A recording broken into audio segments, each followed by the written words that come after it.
ಅದನ್ಬಿಟ್ಟು ಈ ದೇವತೆ ಸುಖ ಕೊಡದೆ ಇರುವುದಕ್ಕಾಗುತ್ತೇನೆ.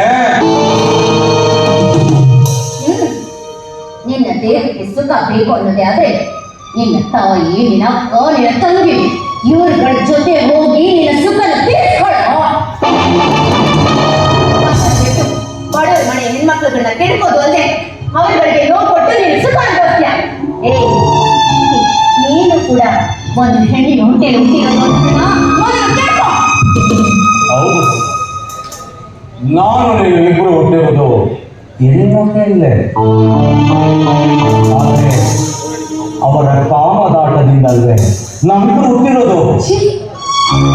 ನಮ್ಮ ನೆತ್ತ ತಂದೆ ತಾಯಿಗಳ ಕಾಮಿಗಳು ಅಂತಲೇ ನಾನೇಕೆ ನಿನ್ನನ್ನು ಪ್ರೀತಿಸಬಾರ್ದು, ಮೋಹಿಸಬಾರ್ದು, ಕಾಮಿಸಬಾರ್ದು? ಹೇಳೋ. ಪವಿತ್ರವಾದ ಬಂಧನದಲ್ಲಿ ಬಂದಾಗ ದಾಂಪತ್ಯ ಜೀವನ ನಡೆಸ್ತಾ ಸಂಸಾರದಲ್ಲಿ ಒಂದಾಗಿ ಮಕ್ಕಳ